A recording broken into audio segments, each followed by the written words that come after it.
I'm just glad I was able to step up. Unbelievable! That's what it's all about. Chicago! We love you! Happiness, joy, excitement, and then it's #1 team in the world! You got guys to execute.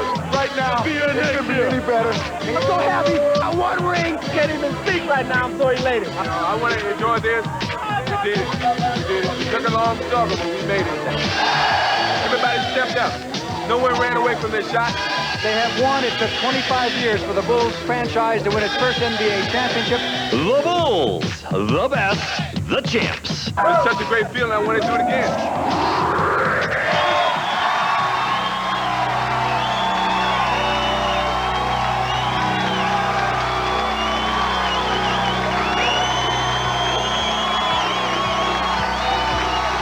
And now, your Gen 2 News team, Bill Turner, Linda McLennan, and Johnny Morris.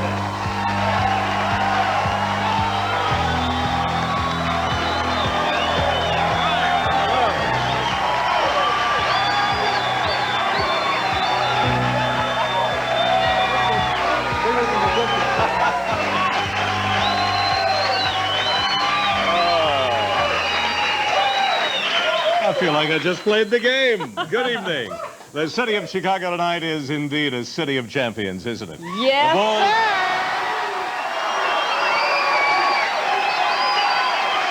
The cheering will take up the whole show. I promise not to ask any more questions. The Bulls have brought us a national title. We are bringing you the Bulls. And we're...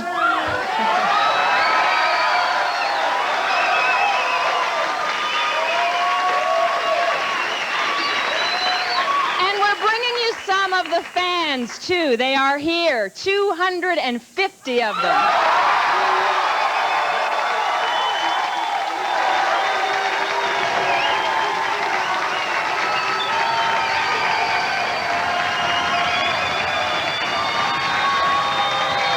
We have been with the Bulls every step of the way, and tonight it's time to enjoy the biggest moment in Chicago sports, you know, in years. Since 1963, right, Johnny?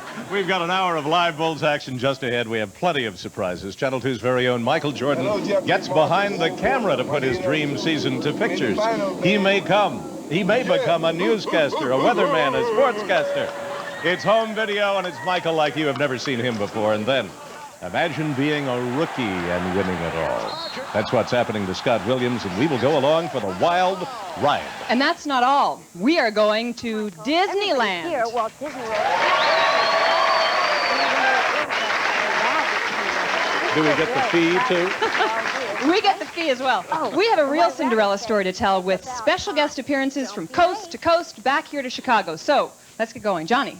Yes, what better way to start things off than with the man who usually gets things going at the stadium. He's in our audio booth tonight. He's the voice of the Bulls, announcer Ray Clay, and he's got one more member of the Channel 2 team to introduce. So take it away, Ray. From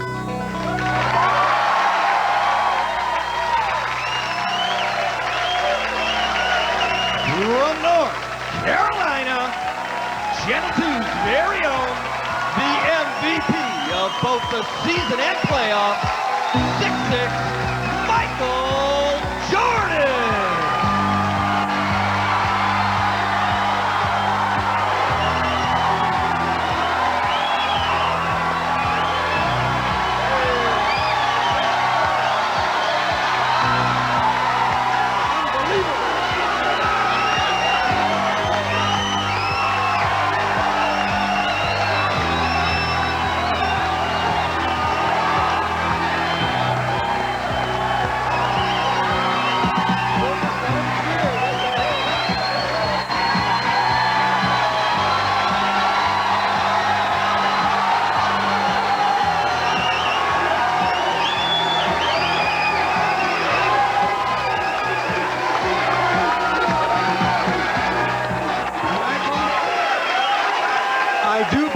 Was almost as loud as the stadium. Yeah, it was quite as loud. I mean, it's so exciting. I don't even know what to do. I'm so excited about everything. I think, as you can see, everybody in Chicago is excited, and I'm just thrilled. I got chills all over myself. It's amazing. It's amazing. You win it 7 long years.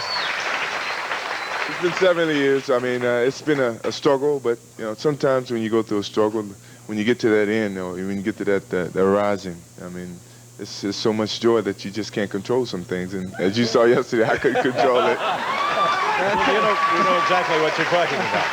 You may not realize it, but we watched you almost every moment, every second out there, breaking down a little bit, a tear here and there. Well, I tried to hold it back. I mean, you know, all my buddies are going to pick at me, but, you know, I can understand that. I mean, it was very touching. I mean, it's touching for the city, it's touching for the organization, and certainly for myself. What is the sweetest part of this victory? Is that for many years, I mean, the 7 years that I've been here, and I've heard about what Chicago had to say about their sports team whenever they lost. Wait until next year. Well, now you don't have to say that anymore.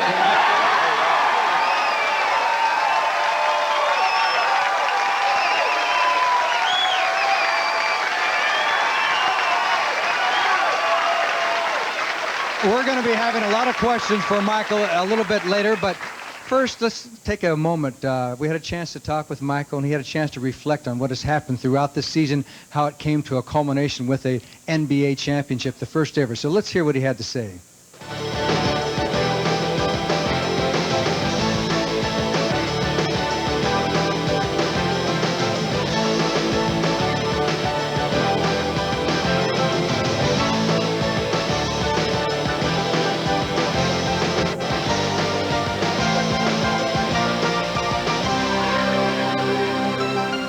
We started off 0-3, and maybe it was because we were a little full of ourselves or whatever, or we put ourselves into the conference finals before we even played in the games. But I think to go 0-3 from the beginning kind of woke us up. Brian Shaw lays it in.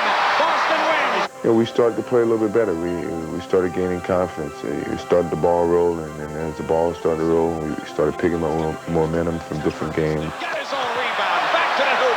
Pumps it in. Draws the foul. Going into the All-Star break, after we beat Detroit in Detroit, it was like a ball. We got the ball rolling. Everybody's confidence was lifted. Rebound. Follow up. Vinnie Johnson. It won't go. Rebound tipped away. The Bulls win. They finally do it. They get the monkey off their back. We came out from the All-Star break blistering, and it gave us momentum going into the playoffs. From that New York series, we showed to everybody that we're not going to sit back and let one man be stopped and stop this team. Our bench started to play a lot better towards the end of the season than when we got in the playoffs. Will Perdue, he really gave us an effort. He made a big difference in the New York series. Barkley was an easier situation because we knew what to expect. We knew how to attack it. We actually wanted to play Detroit because if we went any other route, it would have taken away from what we achieved. The only thing that actually could stop us was ourselves. The first game, very nervous. Bounced back for game 2, got back on the roll. It's like we've been knocking on the door for 4 years, and now we open the door. There's nothing but sunshine out there and whatever you want to get. And we walk through the door, and now we're just trying to find and grab some of the prosperity that's in front of us. Yeah!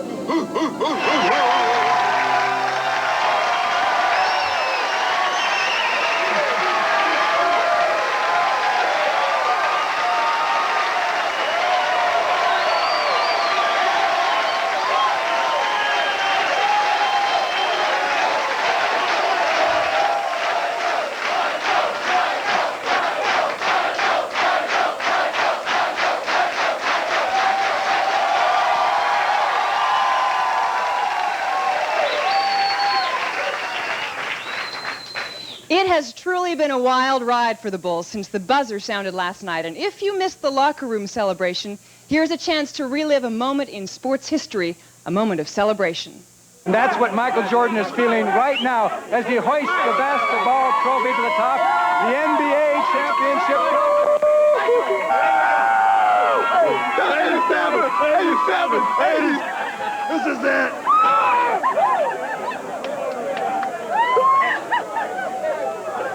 Bill, you've waited the longest of any of these players. Oh, man. 12 grueling years.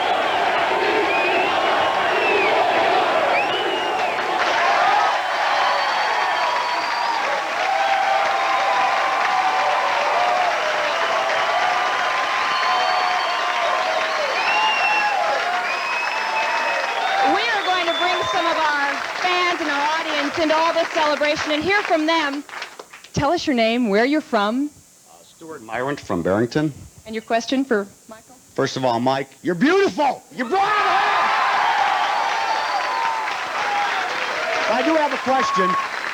It was about this time a year ago. I remember hearing Chuck Daly of the Pistons saying that winning their second consecutive world championship was considerably more difficult than winning the first one. And I was curious, if you had to guess, do you think that a year from now you'll concur with that opinion, or do you think maybe winning the first one was the toughest? Well, you would only hope so. In my position, I think the first one was a little bit more difficult because 7 years is a long time of a struggle to get from one point, when I first joined this team, to the highest point that you can actually get to. And it's amazing that we finally made it. And next year, with hopefully the same team or some of the players from this team, we would know what it takes. Michael? Let's go across court to Johnny. Thank you, Linda. Michael, I have a question that I've never asked you before. Artistic. You're in the air so long sometimes. You have such beautiful moves. Do you ever, when you're in the air, do you ever think about what you're doing? Or is it just come? Did you ever think about... Johnny, I never really think about it. That's a part of creativity that sometimes you don't even have to think about it. You let your instincts and you let your abilities take over, and sometimes it creates the most beautiful things you can ever see.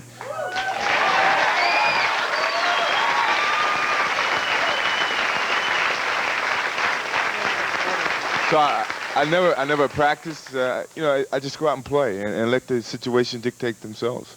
Okay, we have a young man here who has a question for you, Michael. Michael, Sports Illustrated ran an article about the Olympics coming up. I was wondering if you've made a definite decision on whether you will or will not play in those Olympics.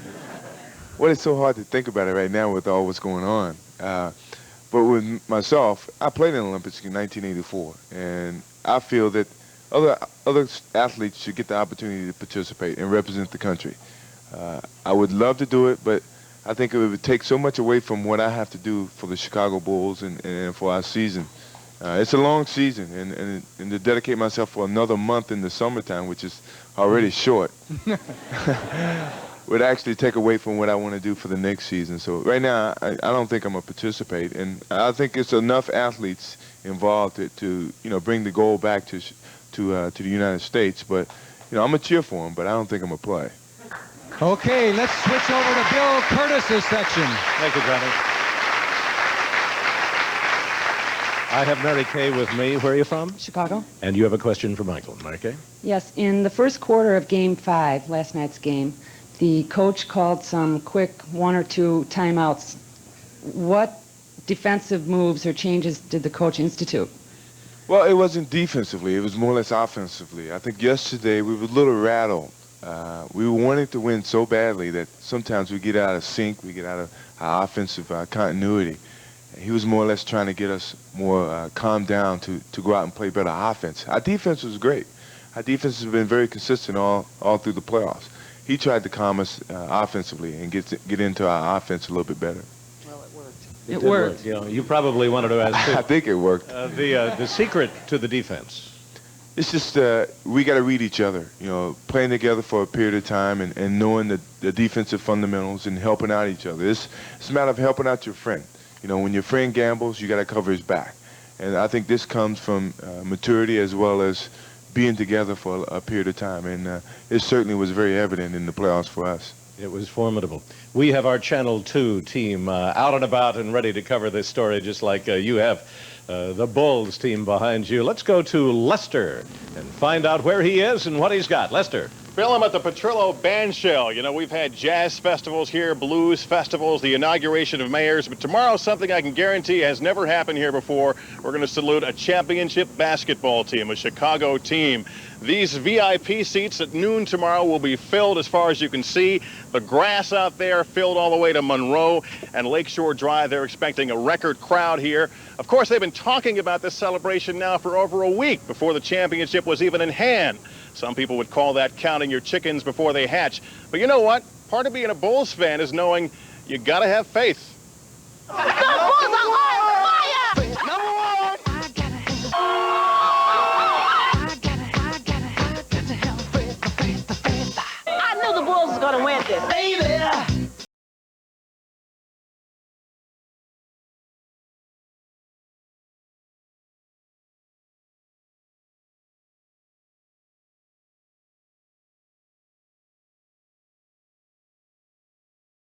Fever was a civic production.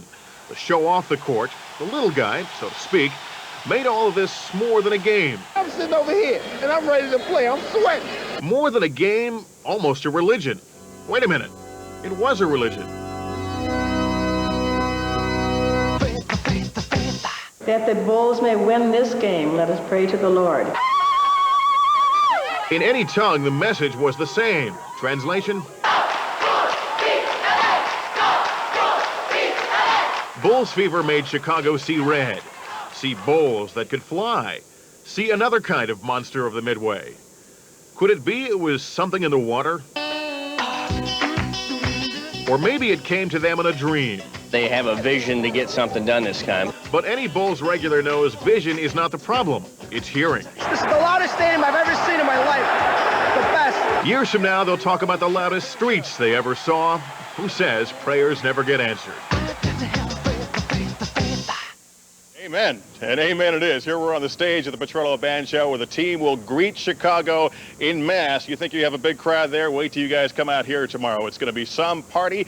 They'll have music beginning at 11 o'clock. Things kick off at noon. Come early.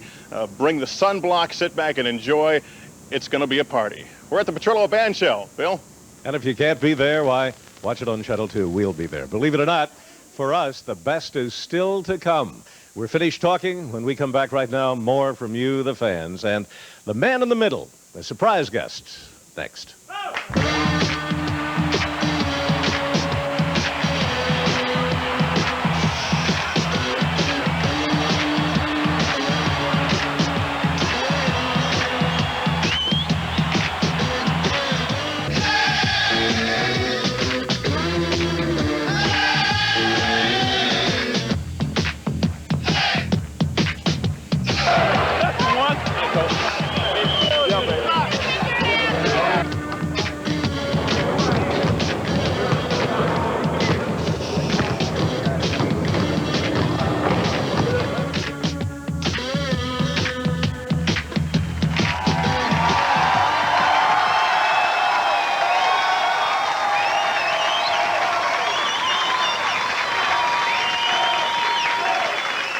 Proof that Phil Jackson is truly the man behind it all, calling the shots that really count. He's about ready to join us. Ray?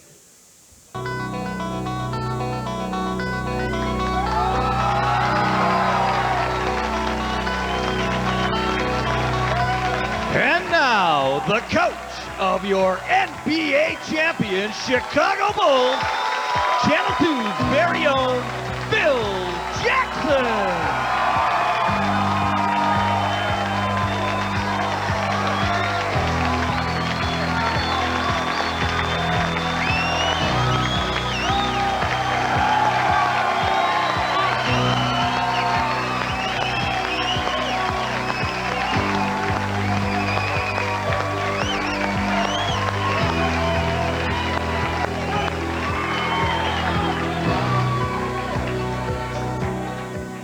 Phil, we have a lot of questions we want to ask you, but before we get going, we'd like to hear this message from our nation's capital.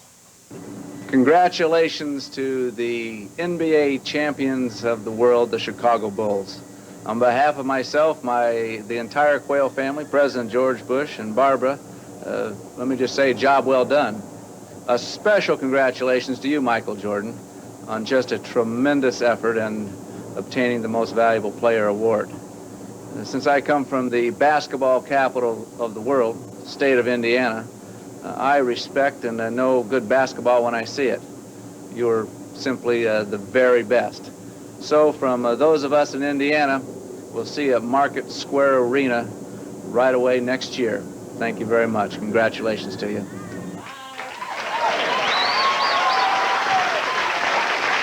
This is a Democratic town, isn't it? Now here's the chance to pop the big question to Phil Jackson and the team. Let's begin with Adele Arakawa, Channel 2. Thanks a lot, Bill. Got a question back here in the studio audience. Tell us your name first and where you're from. George Bogdanich. I have a question for Phil. First of all, congratulations on bringing the best out of this team.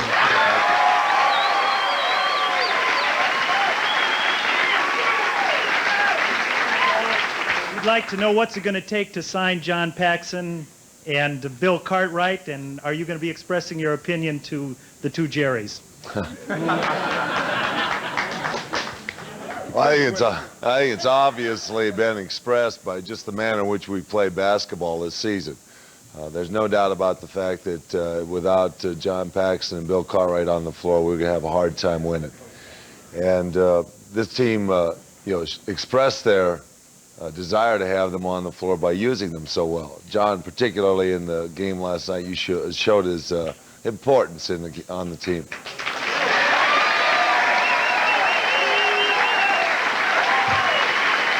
But before I start, this team's going to face a lot of problems financially. Now that we are winners, it's going to be a financial burden. Scottie Pippen's going to have a great contract coming up, but he deserves it.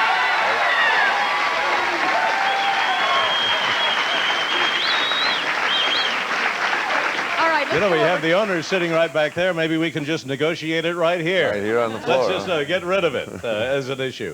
We are looking at the benches, and they look kind of empty to me. Ray, let's bring somebody else in.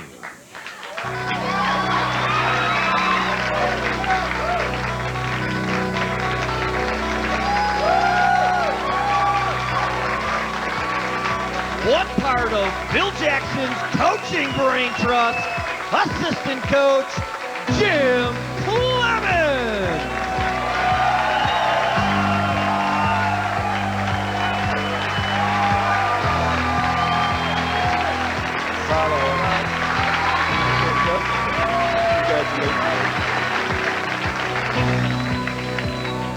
Jim Clemens, let's go back to the stands. Linda McClellan, do you have a question there? I do. Tell us your name, where you're from.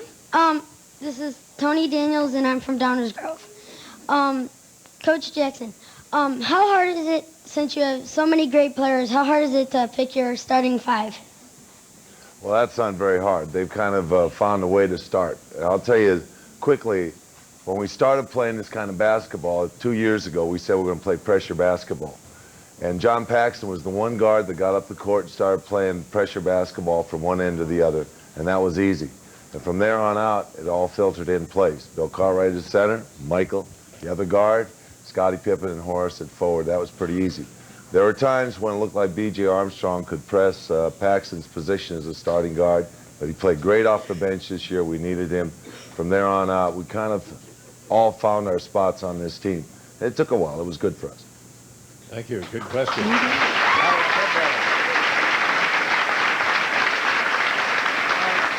This should make Michael Jordan feel very much at home because we have a guest right now from Chapel Hill, North Carolina, right, Jefferson? That's right. I'd like to ask Michael how winning the NBA championship in '91 compares to back at Carolina in '82 when you're on the national NCAA champions.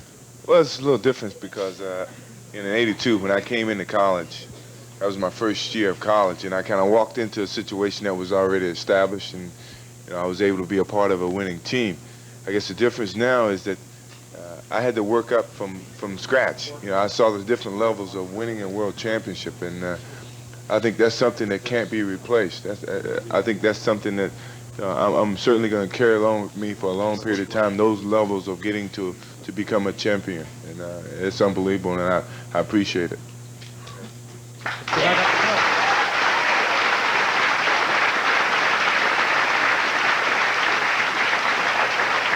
Okay, over in our section of the stands, I'm supposed to let him ask the question first, but I'm going to ask one of Phil. Phil, you had champagne, as you know, all over you last night. We all did. Did you drink any of that champagne?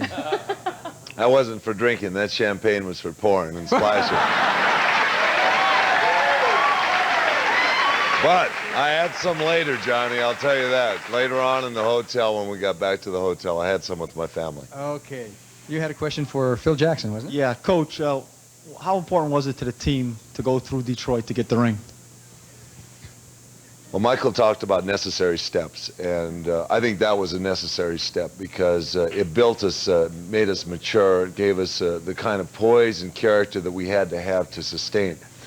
And one of the things that's very interesting about this basketball team is that once they beat Detroit in February, around the 4th or whenever that game was right before the All-Star game, maybe it was the 7th of February, from that point on during this season, we were almost invincible. This is a ball club that was out, had a mission. They knew they were ready, they had matured, and now it was time to put it on the floor. And the finished product was going to polish itself, and that's what happened. We're proud of you. Thank you.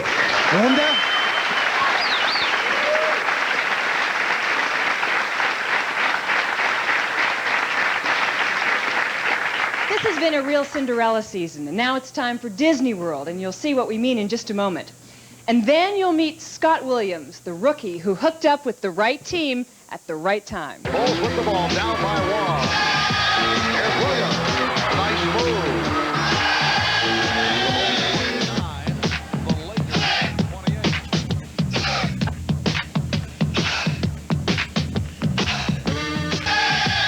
Michael Jordan and the Bulls, you just won your first NBA championship. What are you going to do next? We're going to Disney World. Well, Michael, everybody here at Walt Disney World can't wait for your arrival. And even though it is the Magic Kingdom, we're still very excited to see all of you, right? Oh, and White Rabbit says, it's about time. Don't be late.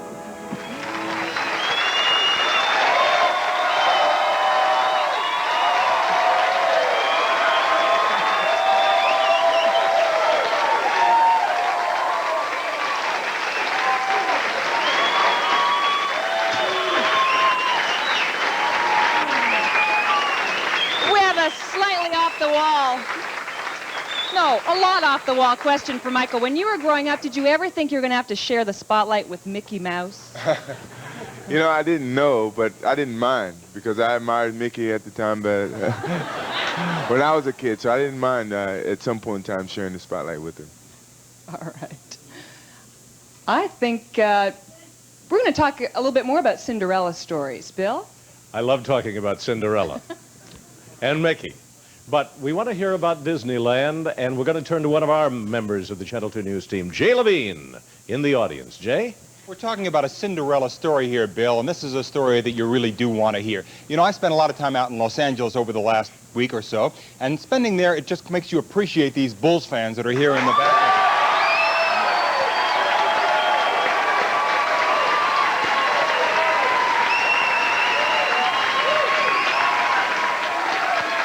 As Michael and Phil and everybody else knows, the Laker fans definitely do sit on their hands, but that is not the case here. But one guy I've spent more than a little bit of time with this week is Scott Williams, and here is a story where last is definitely not least. The last man to make the squad last fall, overlooked by every NBA team in the draft. It was certainly one of the low points of Scott Williams' basketball career. But wow, what a difference a year makes. You know, the other day we're coming back and we just swept Detroit, and I'm sitting there with a glass of champagne in my hand, everybody's celebrating.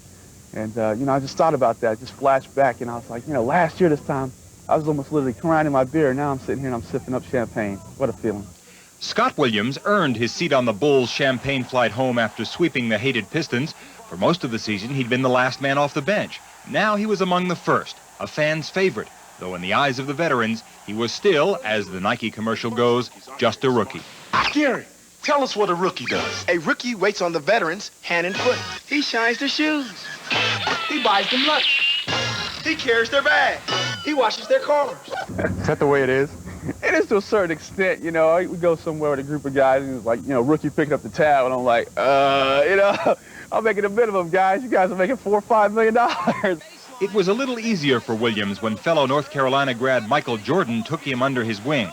But it was actually another Tar Heel, Laker James Worthy, who had a greater impact on him, leading to his wearing number 42 at Carolina and with the Bulls. When I went to North Carolina, I said, well, William Worthy wore 42, so I'll go to Carolina, I'll wear 42 also. You kind of, you know, don't want guys to know that, you know, you really idolize them to that level. It kind of gives them an advantage over you, but it's come out now. The secret's up.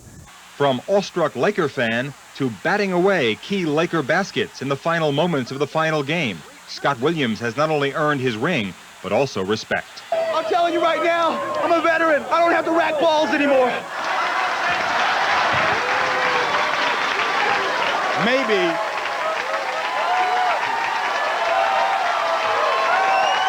it's because they're both Tar Heels, but Scott Williams sometimes even sounds a lot like Michael Jordan, talking more about his love for the game than multi-million-dollar contracts. Still, it's pretty clear that Scott's days of playing for the NBA minimum are just about over, Bill. Jay, I think everybody is ready. Ray will bring him out here.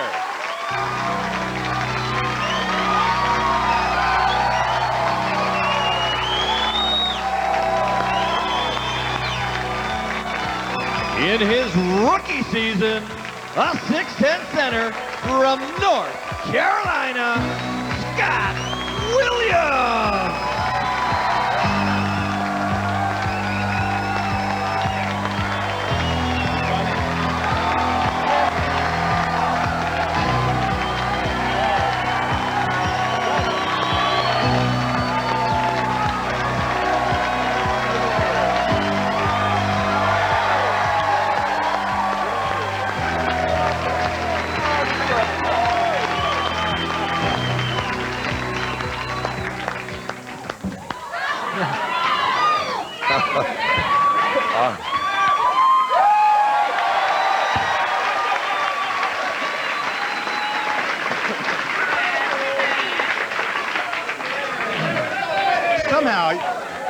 Somehow you take a look at Scott Williams and you know he doesn't hate all this. Scott, we were talking in Los Angeles about exactly what it felt like playing and being on center court after sitting up in those cheap seats at the Forum all those years. Tell us about that. It was something special. You know, I always dreamt of playing, with the Lakers and winning the World Championship. But if I had to beat them to get a ring, that was fine too.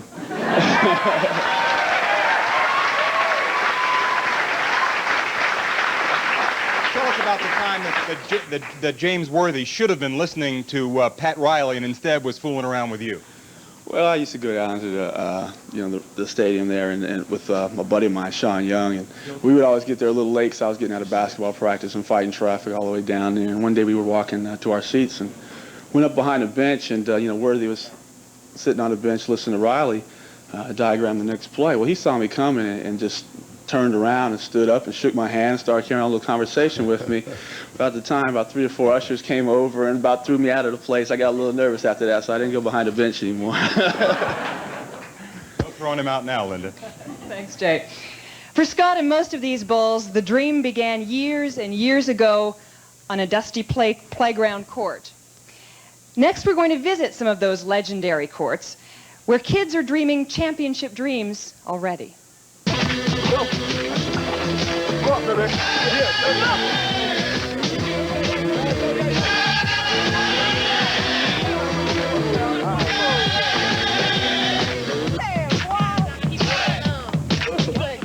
Michael Jordan, you are too much. Holy cow. Congratulations, Bulls. You guys are awesome. Well, being from LA, I have to be a Lakers fan, but the Bulls did a great job. I got to tip my hat. We congratulate you. Great job, guys. Holy cow.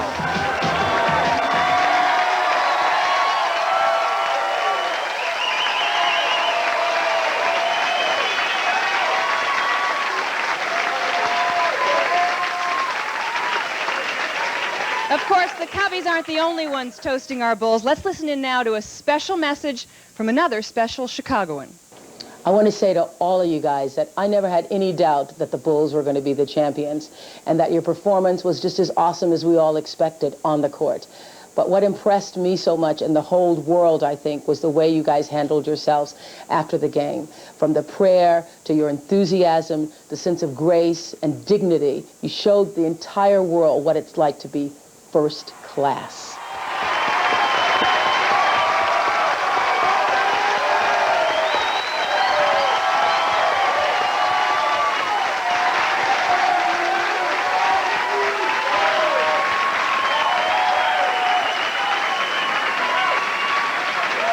Maybe you thought that stuff wasn't getting through, but first class is the way to go. It's the stuff that dreams are made of. The Bulls have captured the soul of our city, especially for thousands of kids out there on the playground. They play the game for fantasy, for dreams, for fun. We caught up with some of them in Evanston. School's almost over, and the basketball courts are crowded. And on this court, like most others, the talk is about what else? And, of course, the kid's undisputed favorite. He's the best. He's the greatest. He always gives it 110%. He plays basketball good. The stuff he does on the court, it's like poetry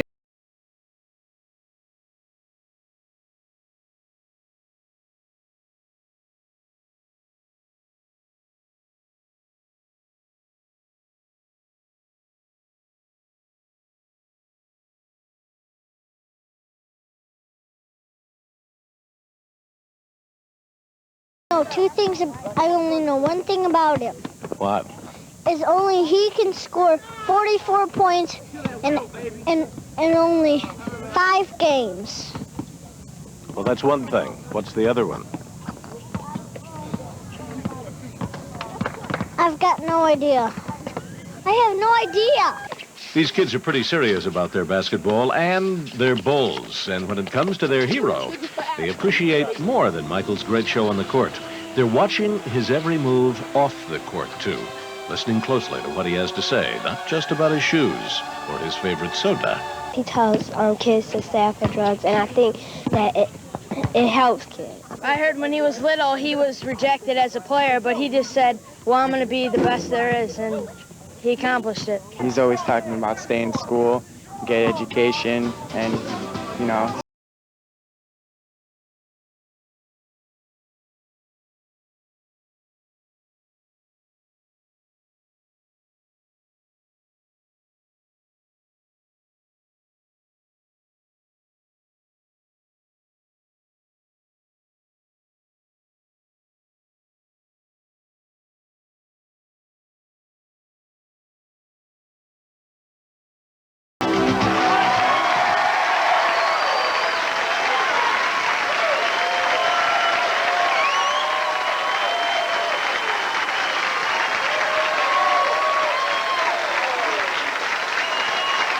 And that's really the most important place. The streets are the most important place, aren't they?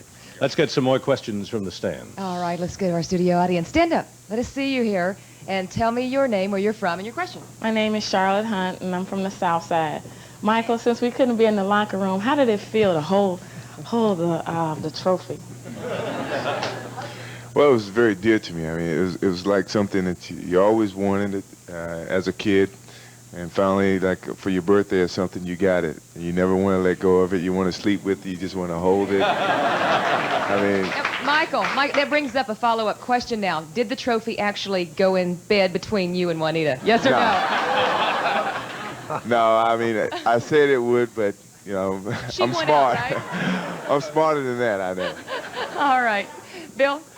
Well, I think Juanita is over there. Might give another story, right? Her, huh? That's right. You don't just kind of get in there and ask questions, do you? We need to warm things up. So we're going to take a break and come right back and let the other side catch up.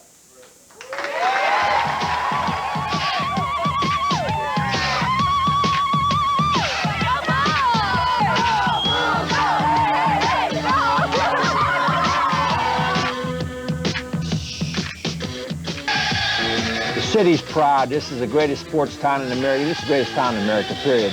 So I think you're winning a championship is going to give added incentive to all the other teams in Chicago to go out and do their best. So congratulations to the Chicago Bulls from the Chicago Bears.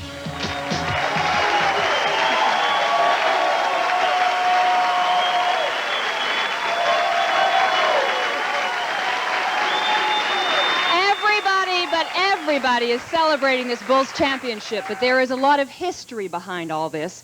Channel 2's Walter Jacobson is outside the stadium, and he is going to take us back to the early days. Walter? Linda, all right, you know, it's much more quiet here, a good deal more quiet than it's been over the past few months, but it feels good somehow just to kind of be hanging around tonight. There are no more games to see, and you can't go in there and get a beer and a Polish, but there's nothing to worry about anymore either, because it's all over. They've done it. The Bulls have come a long way, baby, a long, long way. The frenzy is the way it is now in the 1990s. The hottest, by far the hottest ticket in town is for the Chicago Bulls. $40 for a box seat. Against the Lakers, there were seats for $2,000. When the Bulls got started, you could sit in the best seat in the house for a sawbuck. Even when the legendary Norm Van Leer was playing, there were games when the Bulls couldn't give a seat away. Some nights we'd buy seats in the mezzanine up there for $5 and then come down here into the boxes and take whichever seats we wanted because they were all available. And management never stopped us because a few more people always looked like a crowd. There was a game against Seattle in the great Bob Boozer days, attended by only 851 people. The Bulls, for some reason, just didn't click. Or the sport was maybe not rough enough or big enough or something. And so they hired a guy named Ben Bentley to just drop tickets off wherever he could. I went to high schools. I went to big manufacturing plants asking if they wanted to accept tickets to come and see the Bulls play. When I offered 150 tickets, he said, well, let me see what happens. And he said, give me 20. There were good players on the early teams 20 years ago, like Jerry Sloan, for example, who had a better rebound record than Michael Jordan. So did Tom Borwinkle, big number 18, doubled Michael's rebound average. And Chet Walker, number 25, was better at free throws than Michael. When the Bulls began in 1967, they were always picking themselves up off the floor. Jerry Sloan really was terrific, and they just kept getting up and fighting harder until they finally got where they got last night. Michael says they did it because of that Windy City big-shouldered determination. 25 years of it. And if you've been watching the Bulls that long, you know Michael's right. It has been. It really has been big shoulder determination. You know, it's also been fan determination. Michael's right about that, too, when he says that we're sharing number one. It's true. We are sharing it, and that's one of the really best things about it. We've been through all of it together. Linda? Well, that's right, Walter. We do go through the agony together, and maybe that's why we appreciate it a little more. I think so. For the hardcore sports fans, Jim Clemens, let me ask you a question. You scouted the Lakers and the Pistons, and everybody else can kind of tell us what he did too. What weaknesses did you see there that you were able to pass along? Well, I think in the Detroit series, our team from past seasons had a good feeling for them. So it's just a matter of how we would handle certain sets, primarily their screen and roll and their isolations with Isaiah. I think that John Paxson and the rest of our defense did an outstanding job in understanding what we had to do. In the Lakers series, their post-ups gave us trouble initially, but then after the first game, we knew that with a certain amount of rotation and understanding how to play the passing lanes and putting outstanding pressure on the basketball, that we thought that we could eat away at them and force them into turnovers or careless shots. Phil, how important is that to you as a coach, to have that kind of information? Well, it's the interplay that we have that goes on between the coaching staff, which Jim and I are part of, that's so important. And I think that the team feeds off it because they know we take a loss under our belt. And we don't sleep any better than they do. We go back and we try to figure out different alternative plays and ways to come back and beat an opponent. And they accepted what we had. And it was a great learning experience. They took our teaching and they applied it on the court, and the execution was great. A little behind the scenes. Adele, a question? Let's take a quick question from the audience, Bill. Here, stand up, tell us your name very quickly. My name's John Hostein. I'm from Chicago. All right, John, your question? I'd like to know if it was really true what Phil's wife said, that he was only nervous for one game. That was yesterday. Is that true, Phil? When did she say that? I gotta ask her. I'm nervous for every game, but it doesn't show. But I was nervous at that game. I couldn't get it started quick enough. That's usually the problem, getting out there and getting it going. All right. Bill? Karen Baker, why don't you stand up? I'm going to reach way across and you ask a question. Congratulations to the Bulls for bringing the championship home to Chicago. My question is to Phil Jackson. I'd like to see the Bulls build a dynasty in the form of the Lakers, the Celtics. What do you think it would take for them to do that? Well, I was part of the 69-70 New York Knickerbocker team that was supposed to be a dynasty. And at that time, we made it to 3 finals. And that year, we won it. 2 years later, we lost the team Jim Clemens was on as a rookie, the LA Lakers, and the year after that, we won it again. We had 7 good years, and we got to the finals 3 times and won it twice. We were ecstatic that we could do it twice. But it's so difficult to have all the right things happen and fall in line. We played 99 games this year, 99 games. You realize we had the least injuries of any team in the league. And that's the most important thing. You guys out there and play. It was great that they wanted to play, first of all. But it's also lucky that no one got hurt. And if we have that kind of success and luck again next year, we're going to try and get that second one back again. You have one thing going for you. Phil, you have one thing going for you, and that's a good word, repeatable. Linda? Hey, this crowd, they're the guys down in the middle. If you thought that you have seen it all, just wait. We are going to be back with more of this very special treat for this championship team.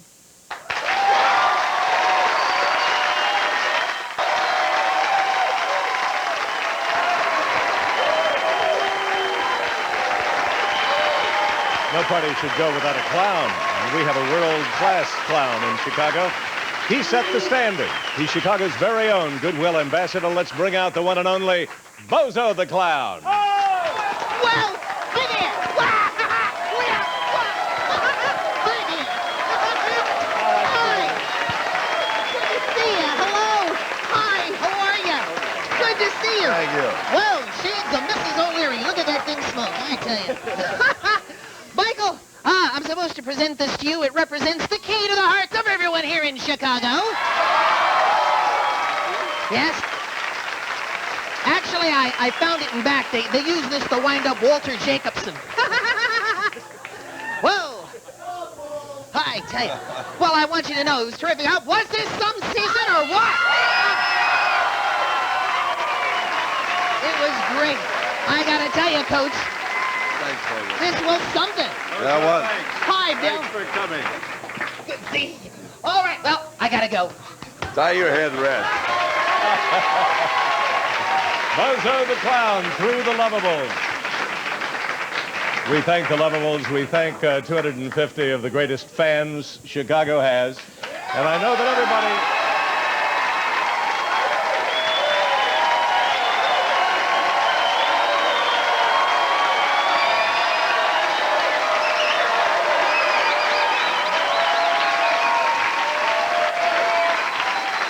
I know everybody's going to go down to Grant Park at noon tomorrow. We'll be covering it. I know everybody here is looking forward to getting away, vacation and relaxation. But I do want to tell you that tomorrow the entire city of Chicago is going to be doing that, paying tribute to the entire team. We'll be there on the air at 12 noon for the giant rally. And finally, let us say that we have heard that we don't have any heroes anymore. In fact, we do, and they brought home the championship. Thank you all.